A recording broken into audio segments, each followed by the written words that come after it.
Blood trickled down Zoe's chin as the security guard pinned her against the wall. "First class is not for your kind," he snarled. Then a commanding voice cut through the terminal. "Take your hands off my daughter, everyone." Froze. The airline CEO had arrived. Before we dive into this shocking story, where are you watching from today? Hit that like button and subscribe if you've ever witnessed discrimination firsthand. The story I'm about to tell will make you question everything about privilege and power in America. Gabriella Ella Johnson stared at the first-class ticket in her hand, still unable to believe it was real. The 18-year-old traced her fingers over the embossed Gateway Airlines logo, the paper stock thicker and more luxurious than anything she had ever owned. As the early morning sun filtered through the small window of her South Chicago apartment, Ella allowed herself a moment of pure, unbridled joy. After years of straight A's, countless all-nighters, and sacrificing her social life for academic excellence, her hard work had finally paid off. Harvard University, not just admission, but a full-ride Presidential Scholar Award that included this first-class ticket to Boston. "You still looking at that thing?" Vanessa Johnson appeared in the doorway of their cramped bedroom, dark circles under her eyes, evidence of her overnight nursing shift. Despite her exhaustion, pride radiated from her face. "You earned every bit of it, baby girl." Ella carefully tucked the ticket into her passport holder. "I just want to make sure it's still real, Mom." Vanessa crossed the room and sat beside her daughter on the bed that took up most of the available space. At 43, Vanessa's face showed the lines of raising a child alone in one of Chicago's toughest neighborhoods. She had worked double shifts for years, sometimes going without meals so Ella could have the books and computers she needed for school. "Your father would be so proud," she whispered, touching the small photo of James Johnson on Ella's nightstand. He had been gone 12 years now, killed in a convenience store robbery when Ella was just 6. "I know, Mom," Ella said, blinking back tears. "I wish he could see me now." "He sees you," Vanessa assured her, squeezing her hand. "Now, do you have everything packed? Your flight leaves in 4 hours, and we need to get to the airport early." Ella nodded and gestured to her meticulously packed suitcase. She had spent the previous night researching first-class etiquette online, terrified of making some mistake that would reveal she didn't belong. She had even used her graduation money to buy a new outfit, dark blue slacks and a crisp white blouse that looked professional without trying too hard. "I printed out all the scholarship documents again, just in case," Ella said, pointing to a folder on her desk. "And I downloaded the Airline app and already checked in. That's my girl, always prepared."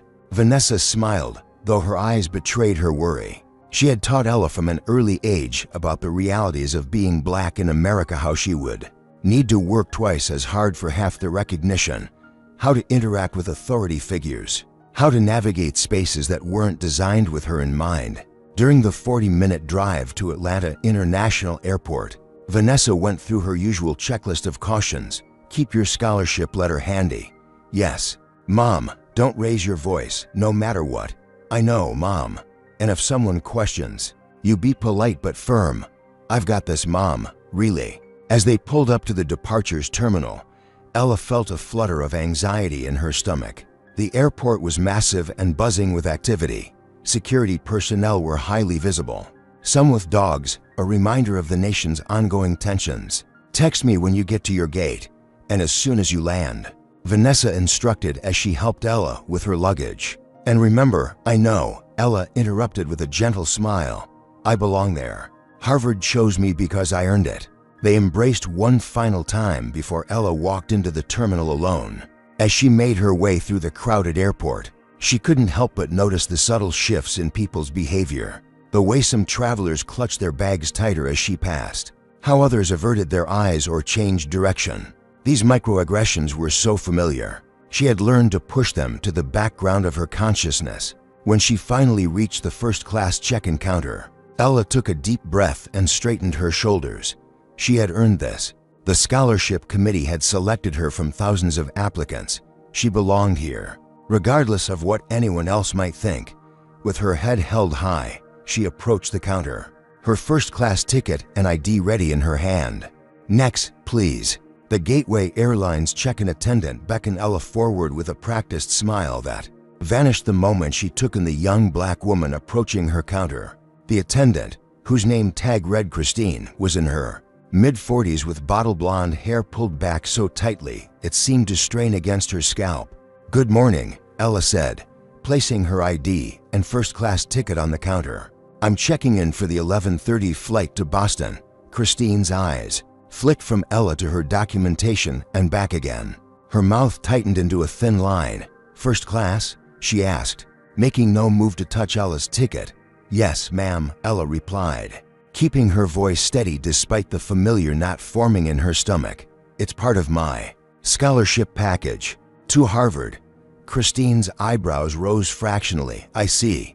And this ticket was purchased by the Hayes Foundation Presidential Scholars Program," Ella explained, reaching into her bag for her scholarship letter. "I have the documentation right here." Christine barely glanced at the letter before picking up her phone. "I'll need to verify this. It's procedure," she added, though Ella noticed she hadn't needed to verify anything for the white businessman. She'd checked in just moments before. "Of course," Ella said, maintaining the polite demeanor her mother had drilled into her. Around them, other passengers were being processed efficiently. Only Ella's line seemed frozen in time. After a brief conversation, Christine hung up and turned to Ella with a tight smile. "My supervisor is coming to assist us. If you could step aside for a moment." "Is there a problem with my ticket?" Ella asked, still calm but increasingly concerned. "We just need to verify some information. It's unusual for..." Christine trailed off, but her meaning was clear enough. Within minutes, a man in a crisp Gateway uniform approached. His badge identified him as Richard Whitley, customer service manager. He was tall with thinning red hair and a perpetual frown that deepened when he looked at Ella. "Miss, I understand there's a question about your ticket." His tone was immediately confrontational. "There shouldn't be," Ella replied, gesturing to her documentation. "Everything is in order. The Hayes Foundation provided this ticket as part of my scholarship to Harvard." Richard picked up her ticket and examined it with exaggerated scrutiny. "This appears to be a first-class ticket." "Yes, sir, that's correct. And you're claiming the Hayes Foundation purchased this for you?" Ella bristled at the word claiming, but kept her composure. "Yes, I have the letter right here explaining the scholarship package." Richard barely glanced at the letter. "Do you have any idea how much a first-class ticket costs, young lady?" The condescension in his voice made Ella's cheeks burn. "I understand it's expensive, sir. That's why I'm grateful to the foundation." By now, other passengers were openly staring. Some had taken out their phones. Sensing the confrontation brewing, Ella felt her heart racing, but remembered her mother's words, "Don't raise your voice, no matter what. We've had incidents of ticket fraud recently." Richard continued, "Particularly with these charitable foundation tickets. The Hayes Foundation is the corporate philanthropy program of Gateway Airlines itself." Ella pointed out, her voice quavering slightly, "Mr. Lawrence Hayes is your CEO." Richard's face flushed. "I'm well aware of who my CEO is, miss, but that doesn't change the fact that we need to verify this ticket's authenticity." "How can I help you do that?" Ella asked, desperately trying to maintain her dignity as more onlookers gathered. Instead of answering, Richard turned to Christine. "Call security. I want this ticket thoroughly checked." "That's really not necessary," Ella began, but Richard cut her off. "It's necessary when someone like you shows up with a first-class ticket. That costs more than you probably make in months," he snapped, dropping all pretense of customer service. Ella felt as if she'd been slapped. "What do you mean, someone like me?" Before Richard could respond, a security guard appeared. He was a bulky man with a shaved head and cold eyes. His name tag read Taylor Brooks. "What seems to be the problem?" Brooks asked, his hand already resting on his weapon. "Potential ticket fraud," Richard replied, jerking his head toward Ella. "Need to detain her for questioning, sir, please," Ella said, her voice rising despite herself. "I've done nothing wrong. This is a legitimate ticket." "Lower your voice," Brooks warned, stepping closer to Ella. "We don't want any trouble here." "I'm not causing trouble," Ella insisted, feeling panic rising in her chest. "I just want to board my flight. I can Call the foundation right now to verify. As she reached for her phone, Brooks grabbed her wrist. Put that down. Now, I just want to call to verify. I said put it down. Brooks twisted Ella's arm, causing her to gasp in pain and drop her phone. The device clattered to the floor, its screen cracking on impact. My phone, Ella cried, instinctively pulling against Brooks' grip. What happened next occurred so quickly, Ella could barely process it. Brooks spun her round, slamming her against the nearby wall with enough force to knock the breath from her lungs. Her cheek scraped against the rough surface, and she felt the skin split. Warm blood trickled down her chin. First class is not for your kind, Brooks snarled in her ear, his voice low enough that only she could hear the words, but loud enough that she would never forget them around them. The terminal had gone eerily quiet. Some passengers continued filming while others looked away in discomfort or shame. No one intervened. No one spoke up. Brooks began dragging Ella toward the security office, her feet barely touching the ground. She could taste blood and tears as her mind raced through the consequences. Would she miss her flight? Would Harvard rescind her scholarship? What would her mother say through her blurred vision? Ella noticed that the first-class line had resumed operations. A white family was being checked in by Christine, their process smooth and efficient. No questions, no verification, no security, just smiles and wishes for a pleasant flight. The airport terminal had transformed into a battleground where Ella's dignity and future were the casualties. As Brooks continued dragging her toward the security office, a commanding voice cut through the chaos like a thunderclap. What the hell is going on here? The question hung in the air as every head turned toward its source. Standing just inside the terminal entrance was a tall, imposing figure in an impeccable charcoal suit. Lawrence Hayes, CEO of Gateway Airlines, had arrived for an unannounced inspection of terminal operations, a practice he had instituted after taking over the struggling airline 3 years ago. At 52, Hayes carried himself with the confidence of someone accustomed to authority. His dark skin contrasted sharply with silver-streaked hair, and his expression was one of barely contained fury as he strode toward the scene. "Sir, this is a security matter," Brooks began, still gripping Ella's arm. "Take your hands off her. Now." Hayes' voice was quiet, but carried such authority that Brooks immediately released Ella, who stumbled slightly before regaining her balance. Hayes looked at Ella's bleeding face, then at the security guard and airline staff. His jaw tightened visibly. "Someone explain to me why this young woman is bleeding in my terminal." Richard stepped forward, his earlier confidence faltering. "Mr. Hayes, sir, we were investigating a potential case of ticket fraud. Standard procedure to assault teenagers in my airport." Hayes interrupted, his voice dangerously controlled. "She was resisting," Brooks started. "I saw enough." Hayes cut him off and turned to Ella. "Are you all right, miss?" His voice softened as he addressed her. "Johnson." "Gabriella Johnson," she replied, trying to stop her hands from shaking. "I'm okay, just confused about why this happened." Hayes studied her face for a moment, recognition dawning in his eyes. "Gabriella Johnson, Harvard presidential scholar. Correct?" Bella's eyes widened in surprise. "Yes, sir."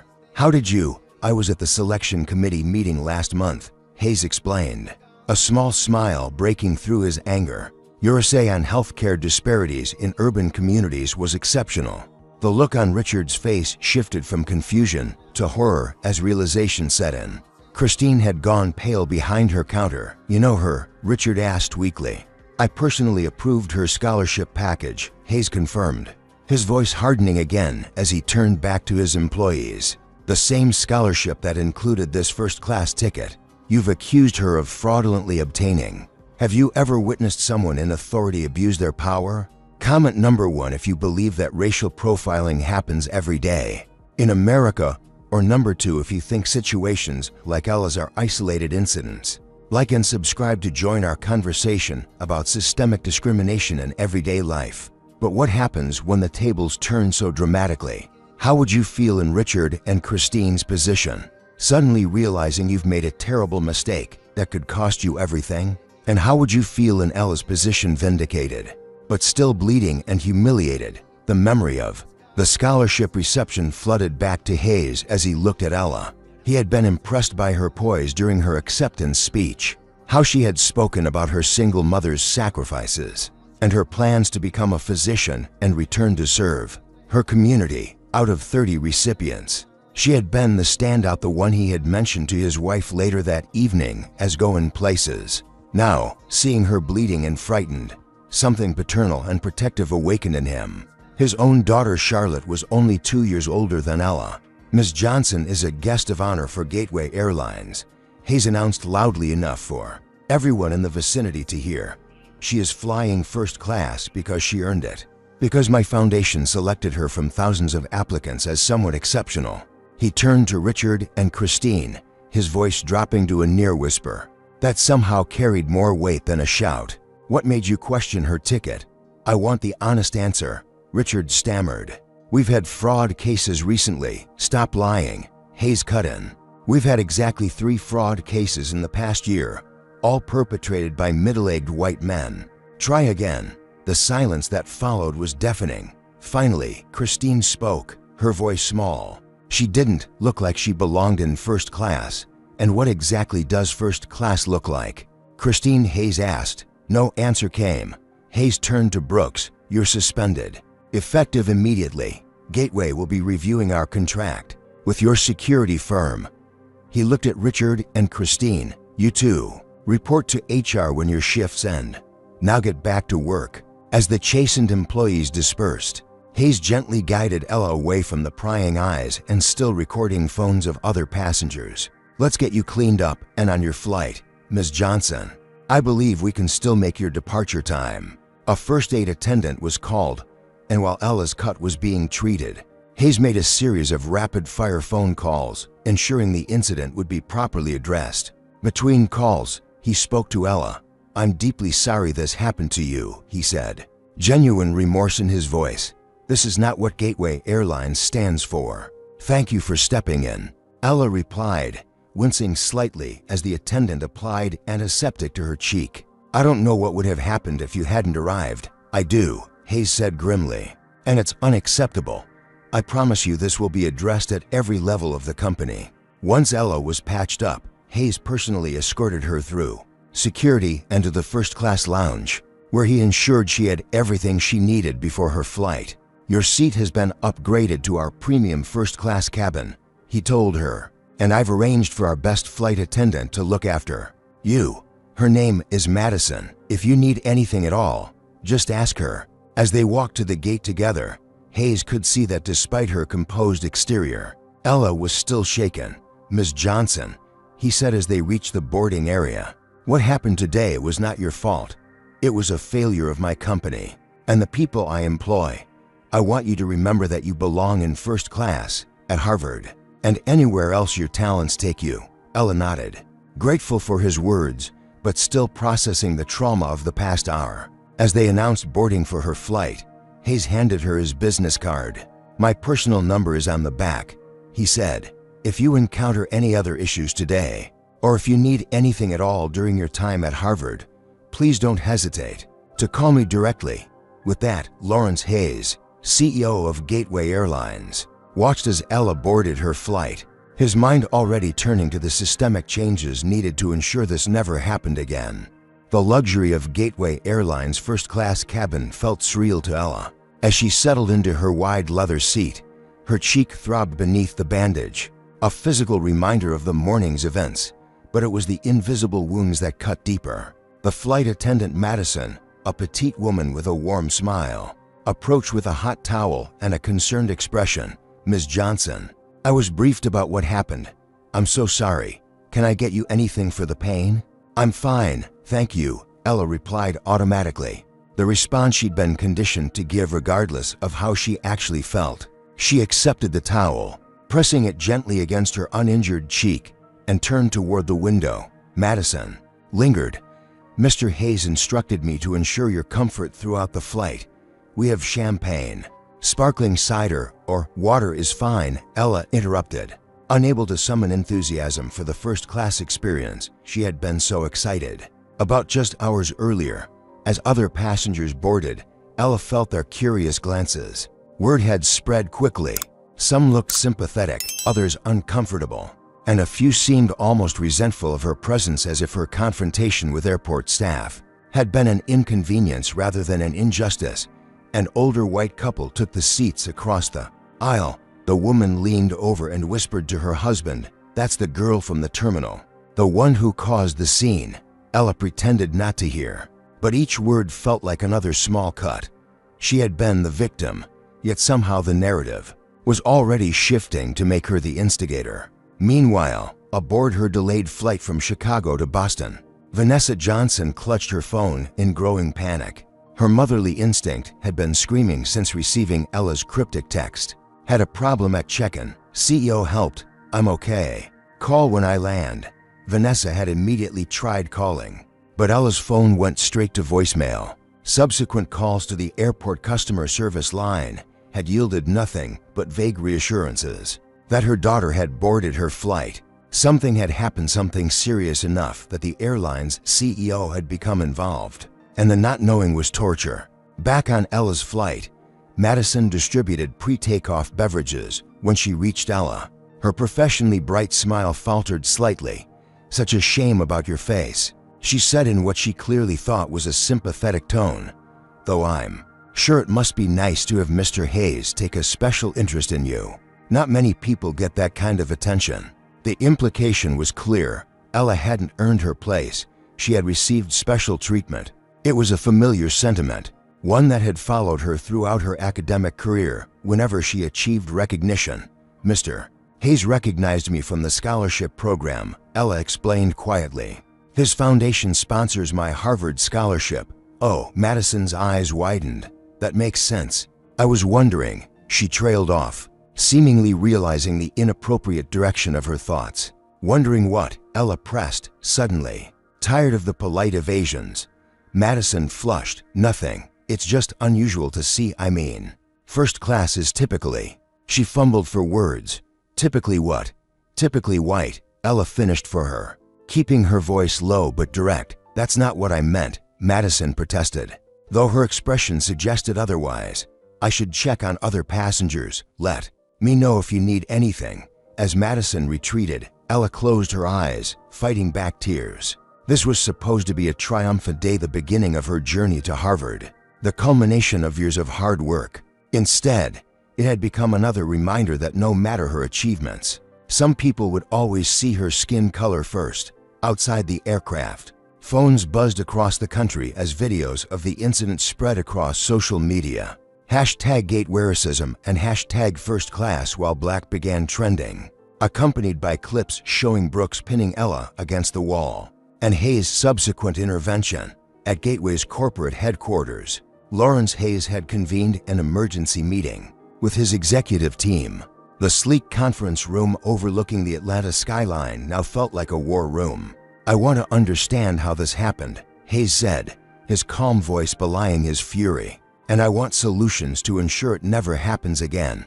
Melissa Winters, Gateway's chief operating officer, cleared her throat. The initial reports suggest the check-in staff and security were following profiling guidelines that were implemented during the Thompson administration. Thompson had been Hayes' predecessor, a CEO known for prioritizing profits over people. Hayes had spent 3 years dismantling many of Thompson's policies, but clearly some remained entrenched in the company culture. These guidelines were supposed to have been eliminated, Hayes said. "Why are they still being followed?"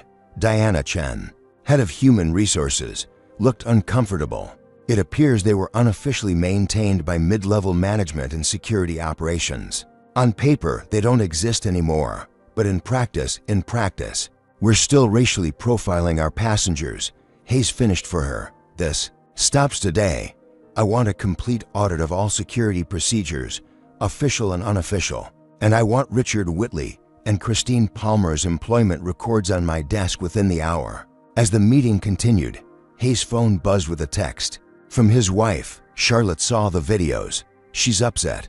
Says it could have been her." Hayes closed his eyes briefly. His 20-year-old daughter, attending Brown University, had experienced similar instances of profiling despite Or perhaps because of being the biracial daughter of a prominent executive.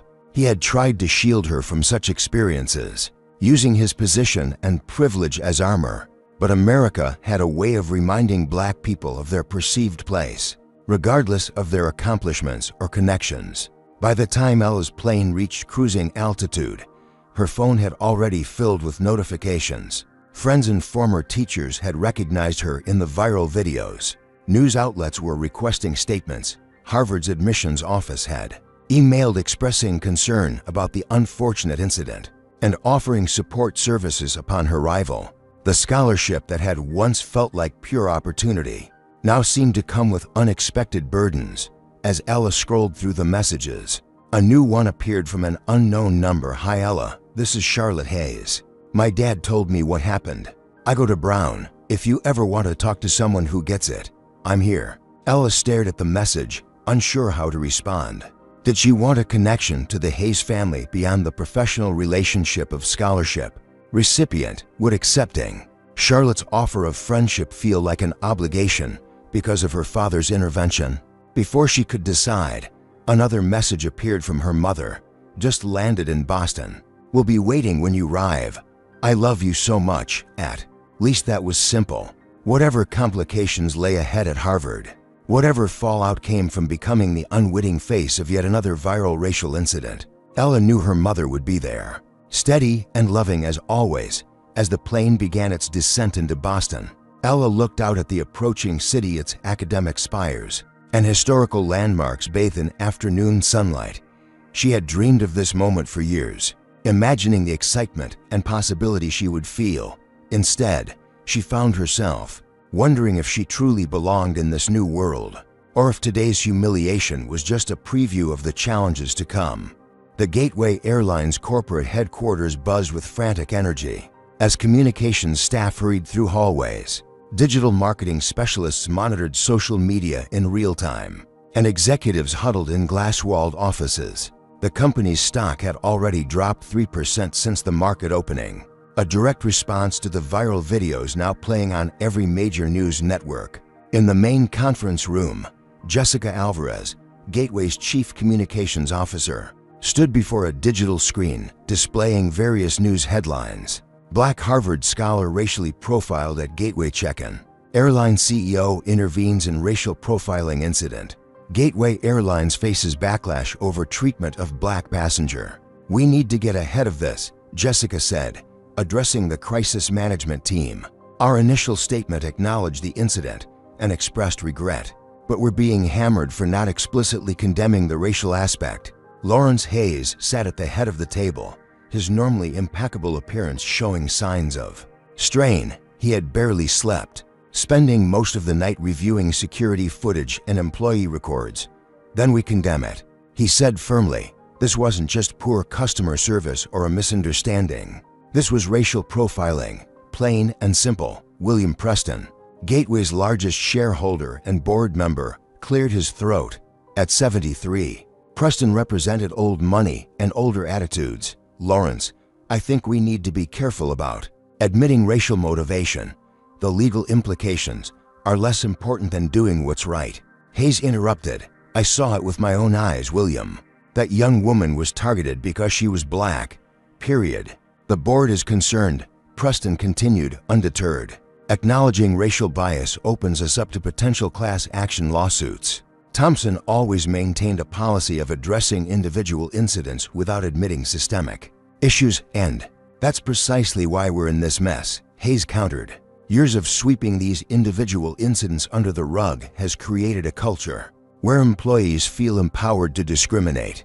Jessica projected a new slide showing the results of an emergency audit of customer complaints over the past year. "We've identified 47 incidents with potential racial bias elements in the last 12 months alone. Most were resolved with form apologies or travel vouchers." Hayes felt his blood pressure rising. "So this has been happening regularly, and we've been essentially paying people off with vouchers instead of addressing the root cause?"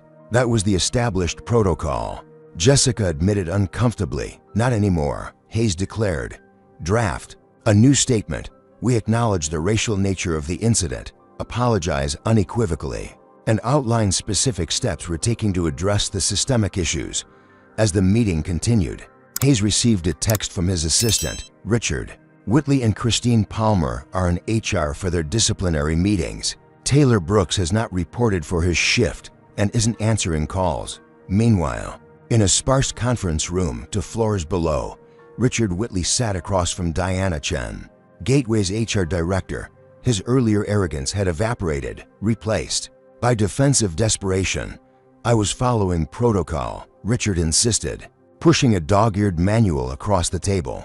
Section 7.3 outlines passenger risk assessment guidelines. "We were trained to identify passengers whose appearance or behavior doesn't match their ticket." "Class," Diana flipped through the manual with growing horror. The document, dated from the Thompson era, contained thinly veiled instructions for profiling based on race, ethnicity, and apparent socioeconomic status. This protocol was officially discontinued 3 years ago. She said, "Maybe on paper," Richard replied, "but our regional director made it clear that these practices were still expected." He called it maintaining standards. In another room, Christine Palmer was having a similar conversation, tearfully explaining how she had been trained by longtime employees who emphasized that certain types of passengers warranted extra scrutiny in premium classes. As these conversations unfolded, an anonymous employee leaked internal emails to a prominent tech blog. The emails, exchanged between mid-level managers, explicitly discussed maintaining passenger quality control. Despite the new politically correct policies from upstairs, several messages specifically mentioned targeting urban-looking passengers. For additional verification, a barely coded reference to black travelers. By mid-afternoon, the leaked emails had spread across news outlets and social media, further inflaming public outrage. #Boycott Gateway was now trending nationally, with several celebrities and influencers publicly canceling their Gateway frequent flyer memberships. Lawrence Hayes looked up from his computer to find William Preston standing in his office doorway, his face grim.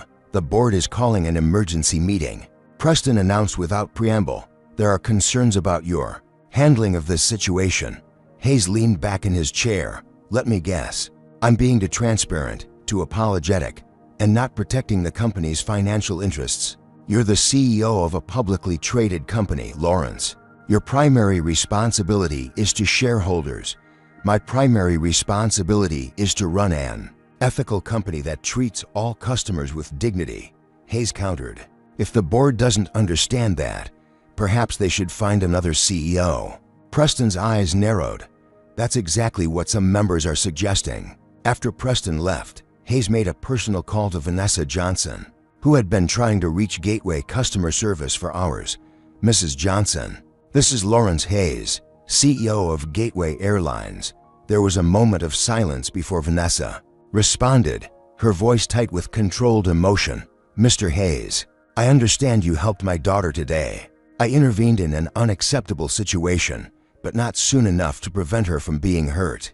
Hayes said honestly, "I wanted to personally apologize and assure you that we're taking concrete steps to address both the specific incident and the underlying issues." "My daughter's face is cut open," Vanessa said, her composure cracking slightly. "She's on the national news. How exactly do you plan to make that right?" It was a fair question, and one Hayes had been wrestling with since the incident. "We can't undo what happened," he acknowledged, "but I promise you that those responsible will be held accountable, and we will make substantive changes to ensure this doesn't happen to anyone else. That's what companies always say." Vanessa replied skeptically, "And yet here we are." "I understand your skepticism," Hayes said, "but I'd like to meet with you and Ella when things have settled a bit. Not for publicity, but to discuss how Gateway can meaningfully address the harm caused and support Ella going forward." After ending the call, Hayes stared out his office window at the Atlanta skyline, thinking about his own daughter. Charlotte had texted him earlier, "Dad, these Gateway employees are saying exactly what I hear at Brown all the time. You don't look like you belong here. When does it end?" He had no good answer for her, or for Ella Johnson, or for himself. As evening fell, the board meeting convened via video conference. Hayes presented his plan for addressing the crisis. transparency about the incident, accountability for those involved, and comprehensive reforms to Gateway's training and security procedures. The response was mixed. Some board members supported Hayes' approach, recognizing both the moral imperative and the long-term business benefits of addressing systemic discrimination. Others, led by Preston, advocated for a more traditional crisis management strategy, minimize liability, emphasize that this was an isolated incident, and focus on rebuilding the brand rather than acknowledging deeper problems. The meeting ended without resolution, but with a clear division forming between those who supported Hayes' vision for the company and those who prioritized short-term financial interests. As Hayes finally left the office near midnight, his phone buzzed with a news alert. Gateway employee whistleblowers reveal pattern of racial profiling. The crisis, it seemed, was only beginning. The Harvard University campus sprawled before Ella in all its ivy-covered, red brick glory.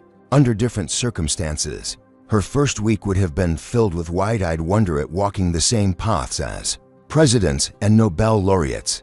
Instead, she moved through orientation activities like a ghost, hyper-aware of the whispers and stares that followed her everywhere.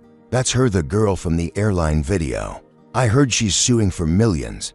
My dad says it was all staged for social media. 3 days into orientation, Ella sat alone at a cafeteria table, picking at a salad she had no appetite for. Her phone buzzed with yet another call from a number she didn't recognize, likely another reporter. She had stopped answering unknown calls after the second day, when a particularly aggressive journalist had somehow obtained her personal number. A tray clattered onto the table across from her. Ella looked up to see a young woman with curly hair and warm brown skin sliding into the seat. Mind if I join you? All the other tables have people talking to each other, and I'm not in a social mood. The woman smiled, extending her hand. I'm Charlotte. Ella recognized the name immediately. Charlotte Hayes. Charlotte nodded. The same. Though I was hoping to just be Charlotte for a minute before the whole daughter of that airline CEO thing came up. Sorry, Ella said, feeling oddly caught off guard. You texted me on the plane, and you never responded, Charlotte pointed out with a small smile. I figured you either didn't want to talk to anyone connected to Gateway, or you were overwhelmed with everything. Both would be totally understandable. Ella studied Charlotte more carefully. There was something familiar in her features, the same determined set of the jaw she had seen in Lawrence Hayes, but softened with a warmth that felt genuine. I was overwhelmed, Ella admitted. Still am, honestly. Charlotte nodded. I can only imagine. When my dad told me what happened, I was furious. Not just because it was awful, but because it was so depressingly familiar. You've experienced similar things? Ella asked, surprised despite herself. She had assumed that being the daughter of a wealthy CEO would shield Charlotte from the kind of discrimination she had faced. Not exactly the same, Charlotte acknowledged, but variations on the theme. Security following me around stores, campus police stopping me to verify I'm a student, people assuming I'm on athletic scholarship rather than academic. She shrugged. The greatest hits of being black in elite spaces. For the first time in days, Ella felt the knot in her chest loosen slightly. Here was someone who understood, who didn't need Ella to explain or justify her feelings. How are your classes going? Charlotte asked, changing the subject with a perceptiveness that suggested she recognized Ella's fatigue with discussing the incident. They haven't really started yet. Just introductory sessions. Ella hesitated, then admitted, I've been thinking about deferring for a semester until this all dies down. Charlotte frowned. Is that what you want? Or what feels easier right now? The question hit Ella with unexpected force. I don't know, she said honestly. I worked so hard to get here, but now it feels like I'm the racist incident girl before I'm anything else. That's how they win, Charlotte said quietly. When we start second-guessing our presence in spaces we've earned the right to occupy.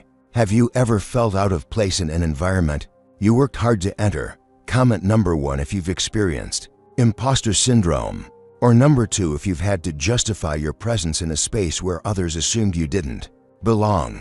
Like and subscribe to join our ongoing discussion about belonging and identity in America. What would you do in Ella's position?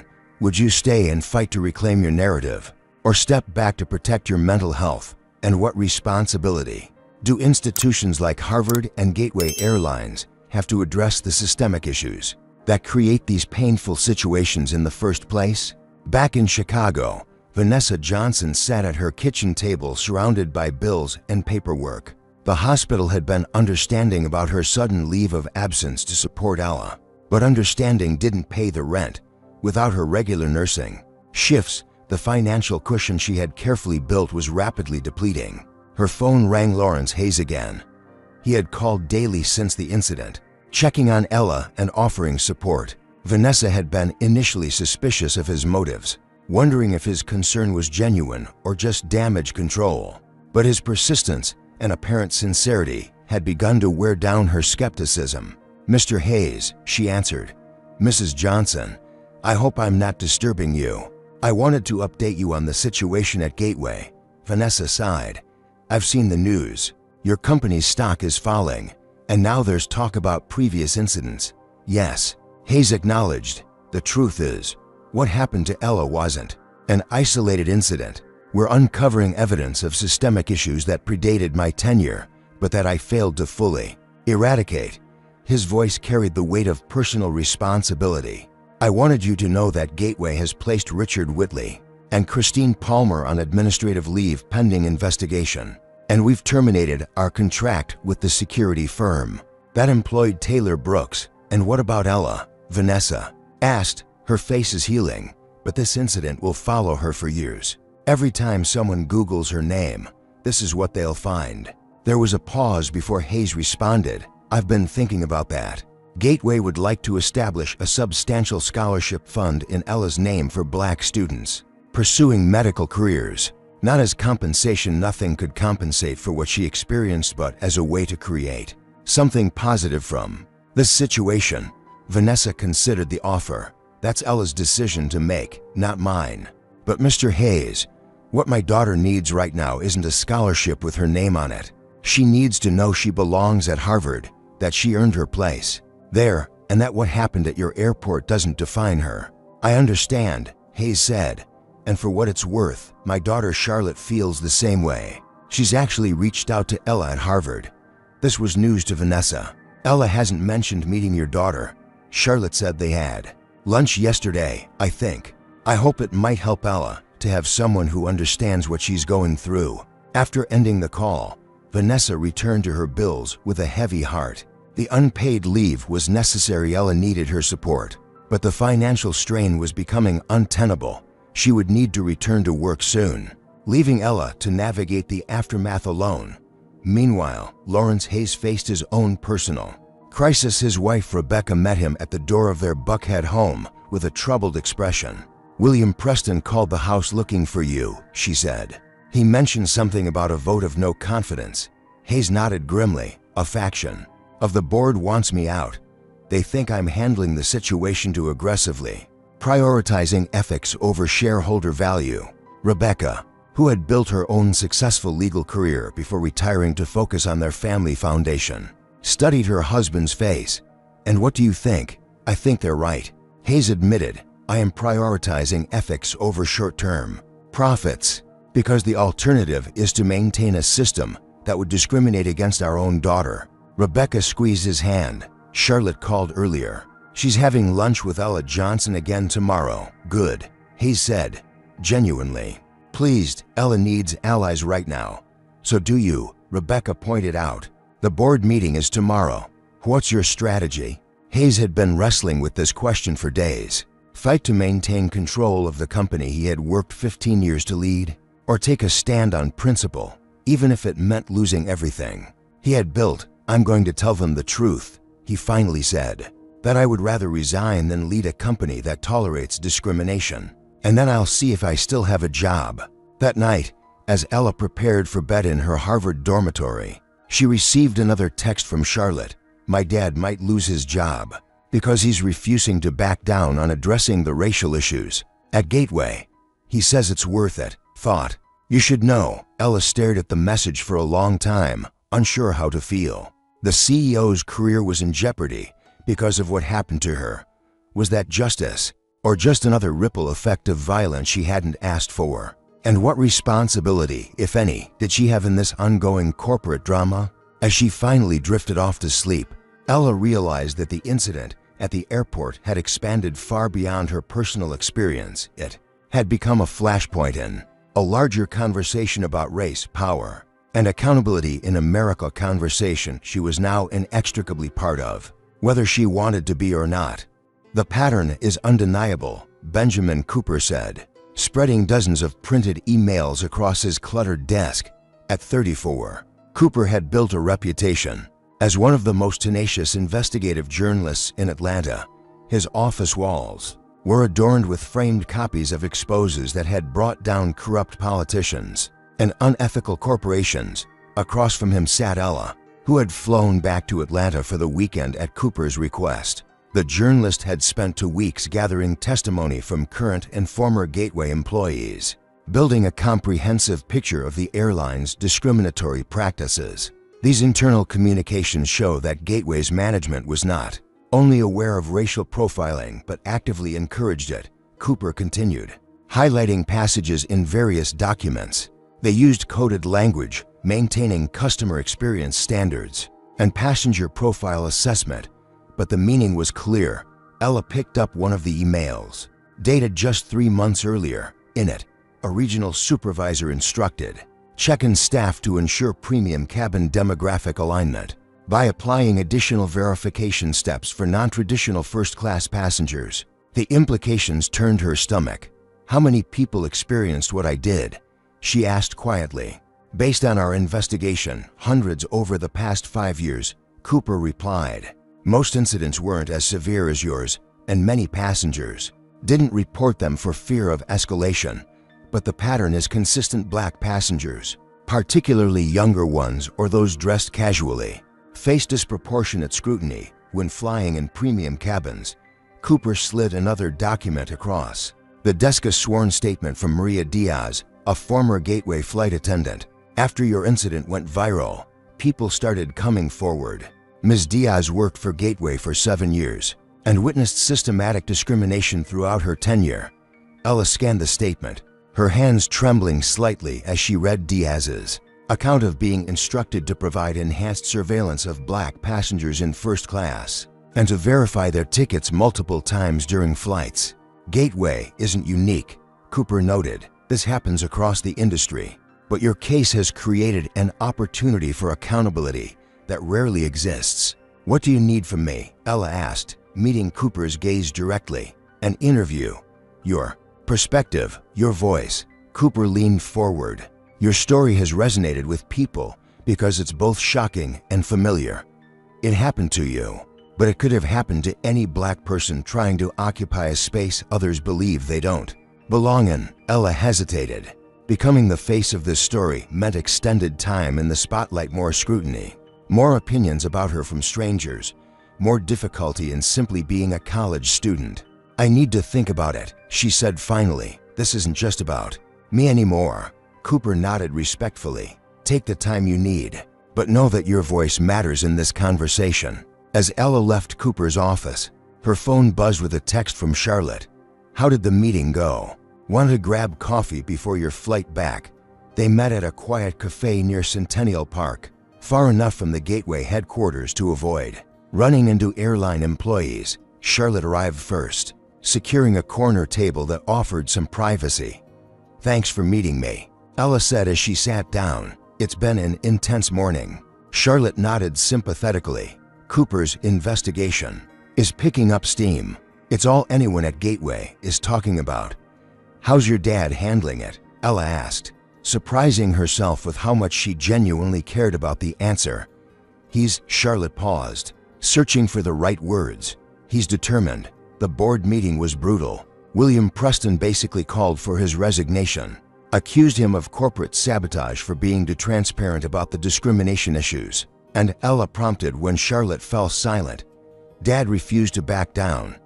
He told them he would rather lose his position than pretend the company doesn't have a serious problem. Charlotte smiled faintly. He can be stubborn when he believes in something. That must be hard on your family, Ella observed. Charlotte shrugged.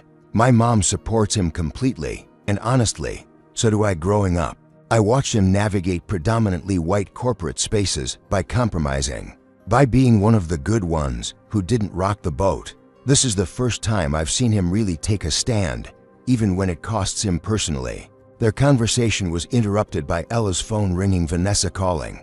Mom, everything okay? I just got off the phone with our landlord, Vanessa said, her voice strained. They're not renewing our lease. Something about renovations. But the timing seems suspicious. Ella felt a chill. You think it's connected to what happened? I don't know, baby. But we've been good tenants for 6 years with no issues. And suddenly they need the apartment back right when your face is all over the news. Seems convenient. After assuring her mother she would call back later, Ella hung up and explained the situation to Charlotte. That's retaliation, Charlotte said immediately, pure and simple. But how do we prove it? Ella asked, frustration evident in her voice. It's always just beneath the surface, just plausibly deniable enough. Charlotte hesitated before speaking again. My dad might be able to help.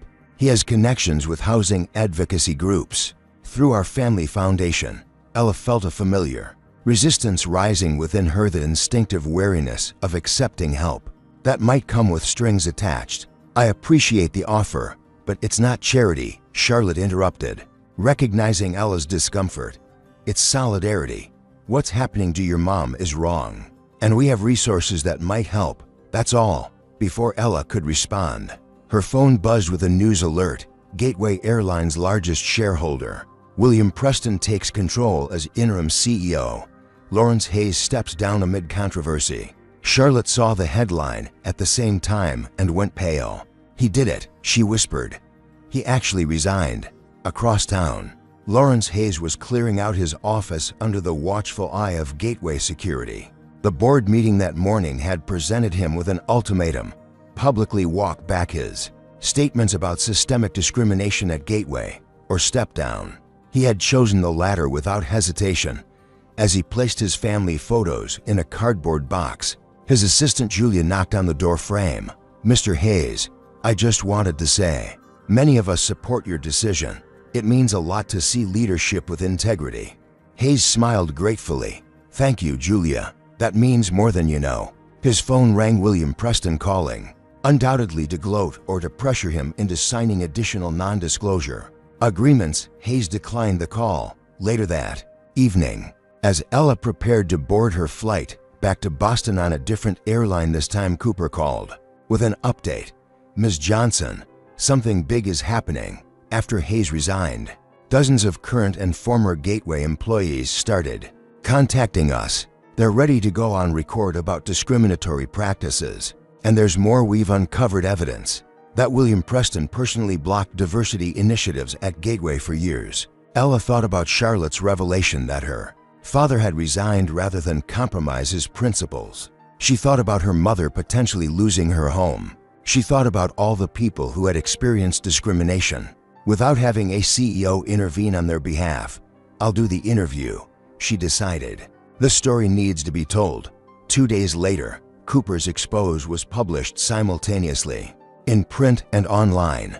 The headline read, Exclusive, Inside Gateway Airlines Systematic Discrimination Against Black Passengers. Ella's account featured prominently, alongside testimonies from 27 current and former Gateway employees. The article revealed that Preston had personally authored a memo in 2015 arguing against diversity hiring in customer-facing positions, claiming it would alienate Gateway's core demographic.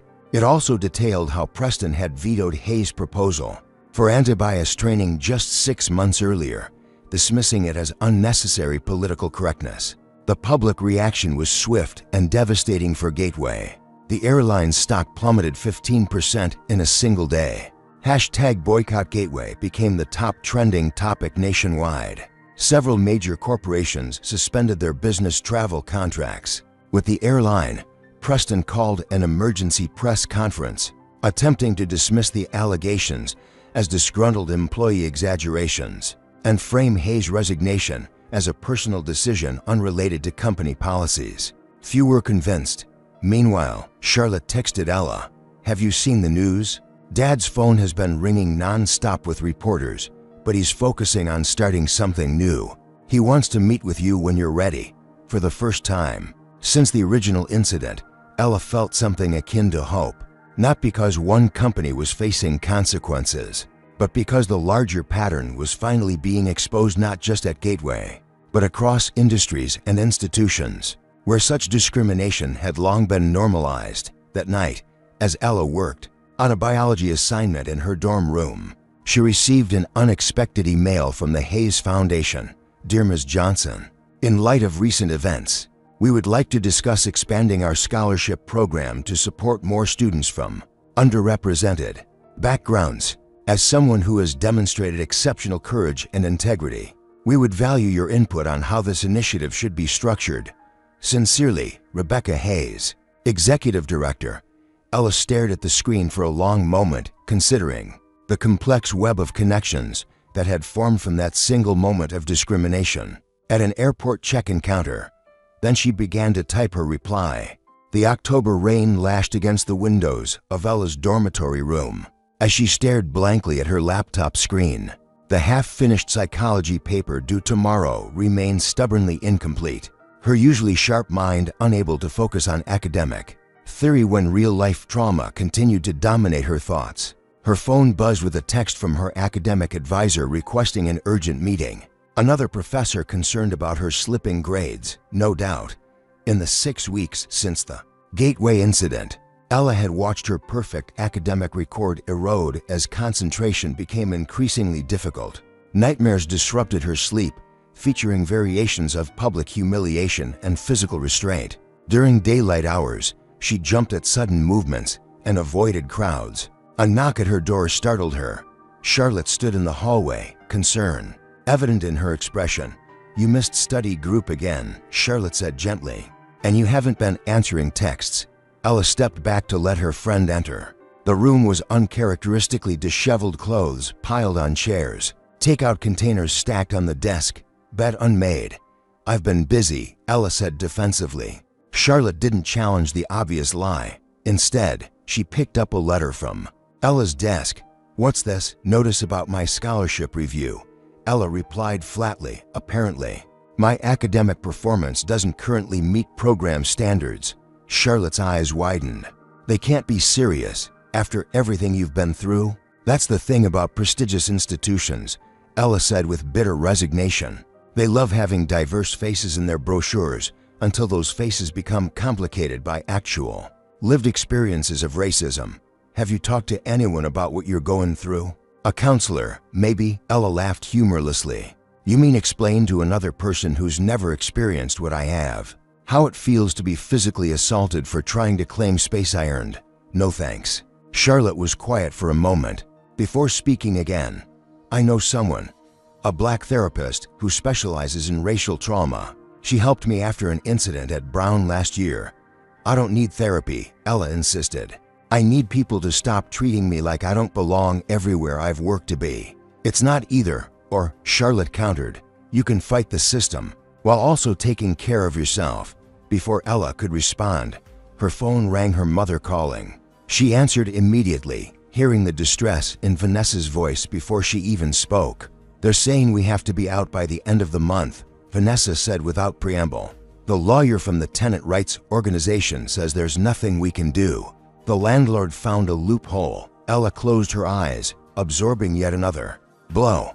Where will you go? Your Aunt Denise said I can stay with her temporarily, but it's a studio apartment. There's barely room for one person, let alone to plus all our things. After promising to call back later, Ella hung up and explained the situation to Charlotte. This is retaliation, Charlotte said firmly, plain and simple, but impossible to prove. Ella countered.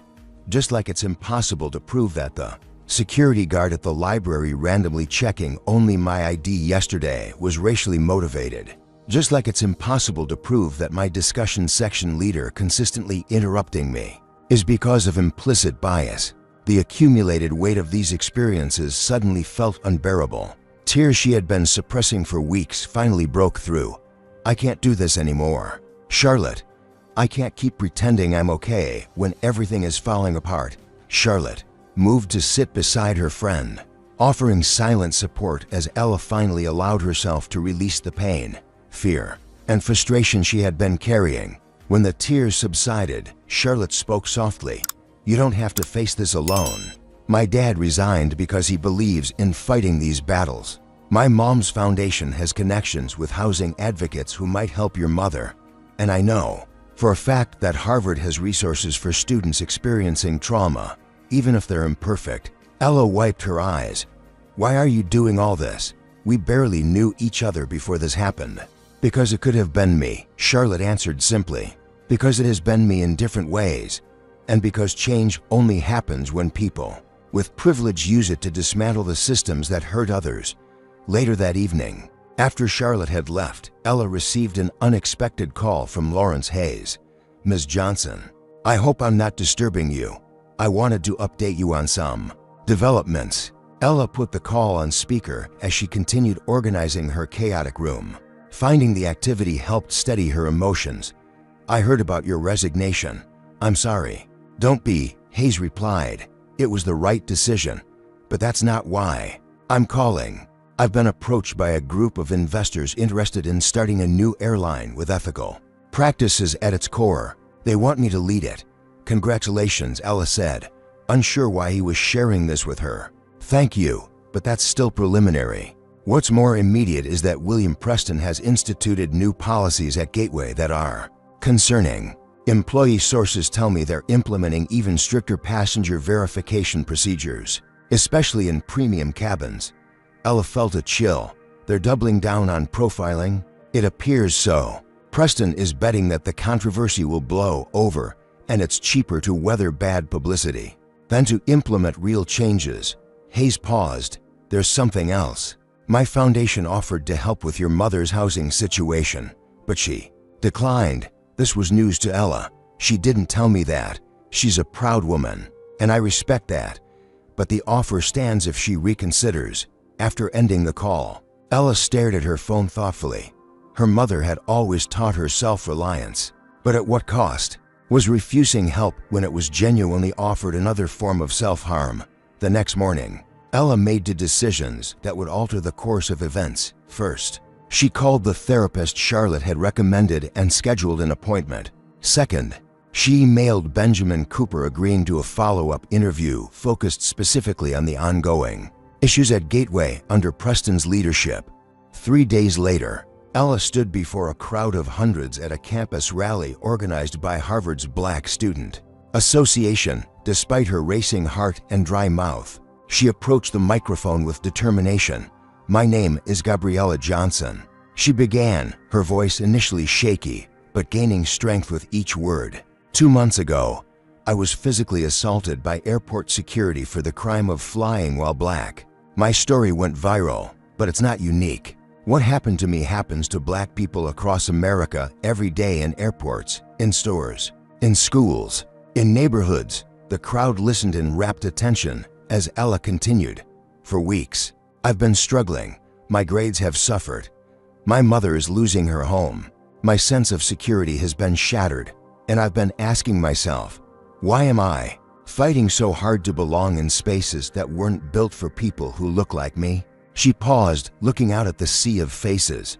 "But then I realized that's exactly what they want. They want us to doubt ourselves, to shrink, to leave, and I refuse to give them that satisfaction. We belong everywhere we have earned the right to be, regardless of who feels uncomfortable with our presence."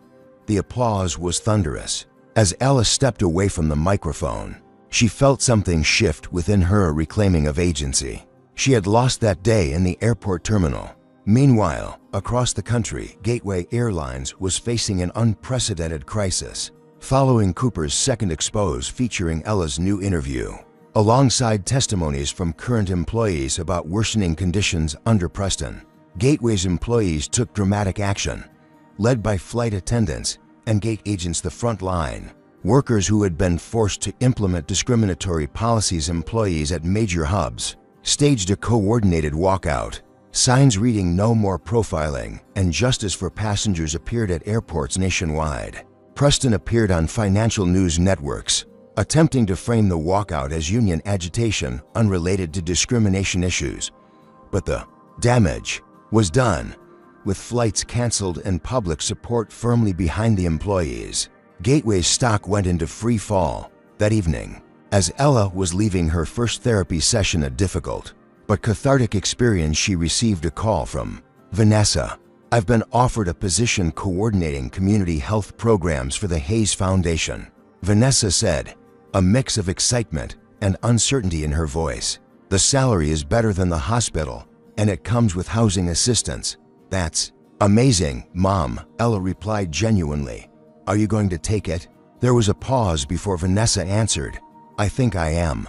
I've spent so long teaching you to be independent that I forgot to teach you. It's okay to accept help sometimes, especially when it's offered with respect rather than pity." Later that night, Charlotte texted Ella, "Just heard from Dad. Preston is out. Board fired him after major shareholders demanded action. Gateway stock down 40% this month." Ella stared at the message, feeling a complex mix of emotions. The system that had humiliated her was facing consequences. But at what cost to the thousands of employees who depended on Gateway for their livelihoods? Was this justice or just another cycle of damage? Before she could respond, another text from Charlotte arrived. "Dad's new airline project is moving forward. They want to name it Ascend. He says it's about rising above old ways of doing business. What do you think?" For the first time in weeks, Ella smiled genuinely. Perhaps something good could emerge from this after all, not just consequences for wrongdoing, but a new model for doing better. The spring sunshine streamed through the windows of Harvard's Sanders Theater as Ella adjusted her blazer and reviewed her notes one final time.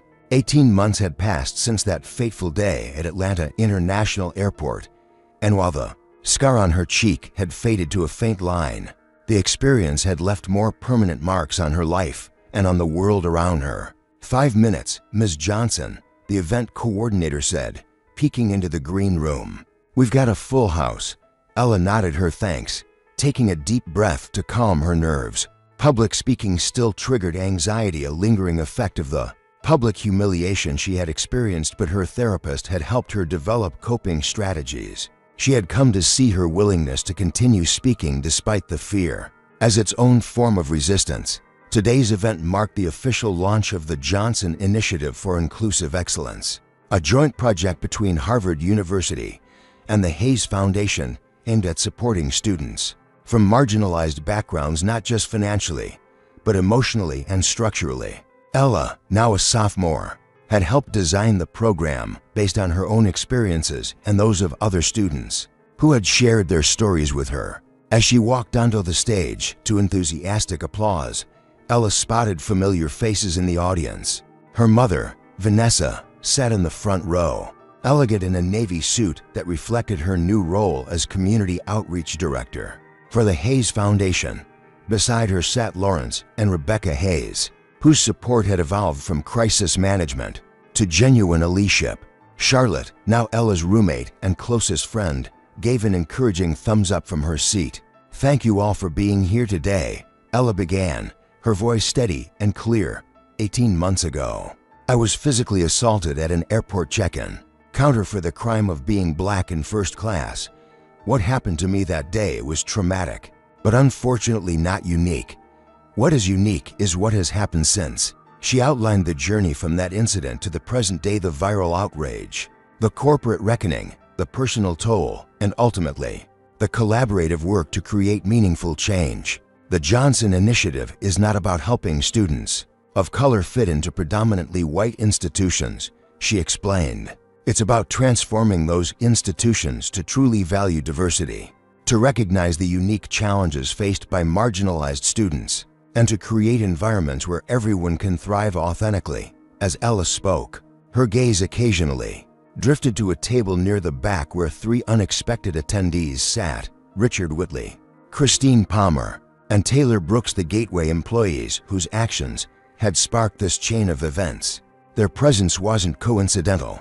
After facing legal consequences for civil rights violations, Richard and Christine had received probation and community service requirements. While Brooks had served 6 months for assault, all three had been required to undergo extensive anti-bias training.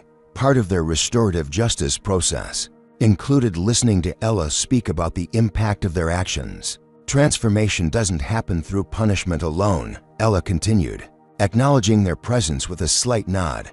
It requires accountability, yes, but also education, empathy, and opportunity for growth.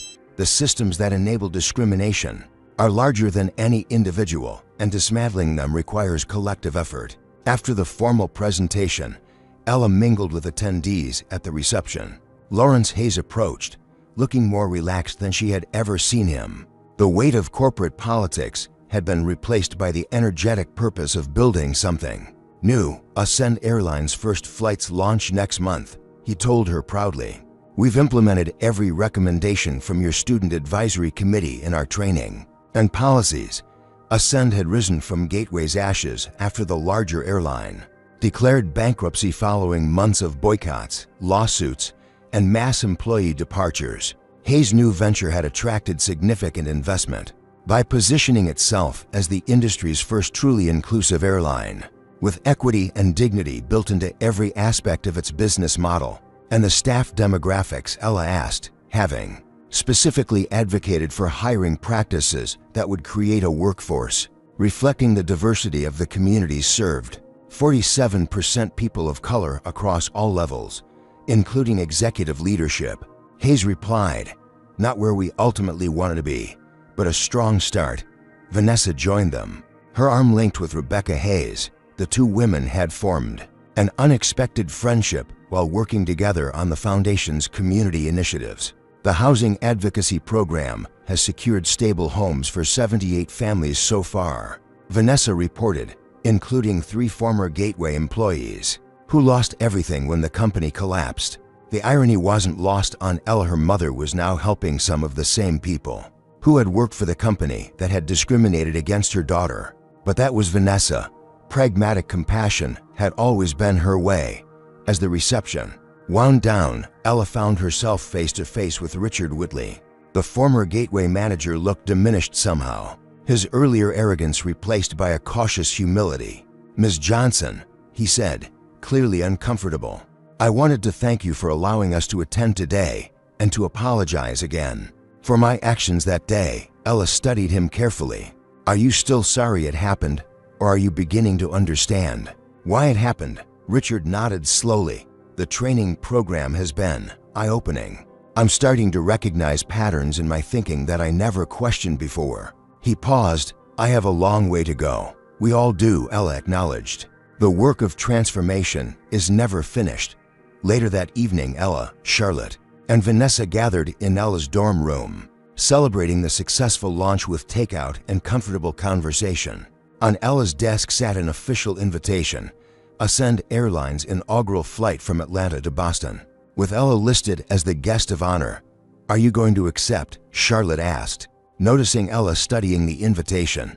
I think so, Ella replied. It feels like closing a circle somehow. Vanessa squeezed her daughter's hand. I'm so proud of who you've become through all this, baby girl. You took something painful and turned it into purpose. 1 month later, Ella boarded Ascend's first official flight. As she settled into her first-class seat, she couldn't help but reflect on the journey that had brought her here. The trauma of that day would always be part of her story, but it no longer defined her future. The flight attendant approaching. Her seat was a young black woman with a warm smile. Ms. Johnson, welcome aboard. We're honored to have you with us today. The greeting was delivered with genuine respect, not the wary suspicion of someone questioning her right to occupy the space, but the appreciation due to a valued guest. As the plane accelerated down the runway, Ella looked out at the Atlanta skyline receding below. So much had changed in 18 months. A major corporation had fallen. New enterprises had risen. Policies had been rewritten. Lives had been redirected, including her own. The path forward wasn't perfect. Discrimination wouldn't disappear overnight. New challenges would emerge. But something fundamental had shifted, both in the world around her and within herself. She had discovered her voice, her power, and her purpose. As the plane reached cruising altitude, The captain's voice came over the intercom. "Ladies and gentlemen, this is Captain Williams speaking. On behalf of everyone at Ascend Airlines, I want to welcome you aboard our historic first flight. Our mission is to create an aviation experience where everyone travels with dignity, everyone belongs, and everyone rises together." Ella smiled at the words, knowing she had helped shape them. From trauma had come transformation, from pain had come purpose, from a single moment of injustice had come a movement for change.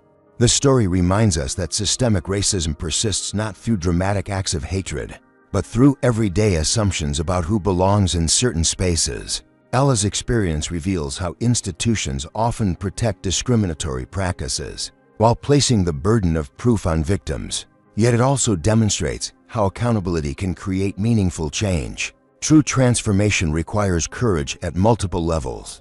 The courage of those who experience discrimination to speak their truth, the courage of allies with privilege to risk their own comfort and status, and the courage of institutions to acknowledge failures and implement structural changes. The path forward isn't about punishing individuals alone, but redesigning systems to prevent discrimination from happening in the first place.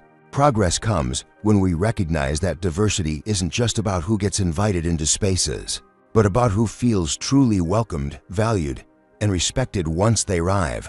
Most importantly, this story teaches us that while we cannot control the discrimination we may face, we can control how we respond to it, whether we allow it to diminish us or use it as fuel to create a more just world for those who will follow in our footsteps. What moments of discrimination have you witnessed where someone should have spoken up? Has anyone ever stood up for you when you faced unfair treatment? Comment below with your experiences and how they changed you. If Ella's journey resonated with you, please like this video and subscribe for more stories that expose injustice and celebrate resilience. Share this with someone who needs strength to confront discrimination in their own life. Thank you for joining us in this important conversation about racism and transformation. Remember, every time we choose courage over comfort, we help create a world where everyone can travel, learn, work, and live with the dignity they deserve.